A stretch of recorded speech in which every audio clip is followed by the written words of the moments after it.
की तुम्ही तातडीने कंटेम्प्ट ऑफ कोर्टसाठी उच्च न्यायालयामध्ये अर्ज करावा। त्यासोबतच जरंगेवर एफआयआर झाला पाहिजे, त्यासोबतच जरंगेला पावबंद केलं पाहिजे, त्यासोबतच जरंगेंनी गणपती बाप्पाच्या आमच्या जे जागतिक सण आहे त्या सणामध्ये अघटित काही घडवण्याचा जो घाट घातलेला आहे, राजकीय घाट असू शकतो।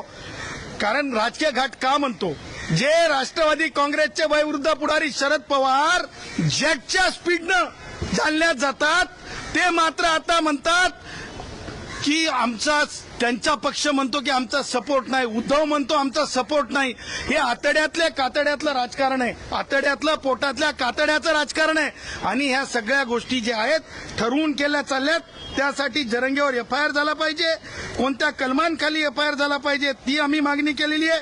त्याचबरोबर आमचा जो ड्रायव्हर साहेब आहेत, कंडक्टर साहेब आहेत, त्याचबरोबर आमचे टॅक्सीवाले भैया आहेत, आमचे भाजीपाला विकणारे आमच्या माया बहिणी आहेत, आमचा दूध विक्री करणारा भाऊ आहे, आमचे छोटे मोठे व्यावसायिक फुटपाथवर वेगवेगळे व्यवसाय करणारे आहेत, हॉटेलमधले वेटर सर्वंट हॉटेल व्यावसायिक आहेत, सगळ्या डायमंड बाजार पासून ते शेवटच्या तुम्हाला सांगतो म्हणजे शेवटचं हे जे आमचं धारावी आहे धारावीपर्यंत हे सगळे जे आहेत जीडीपी याच्यावर आधारित असते।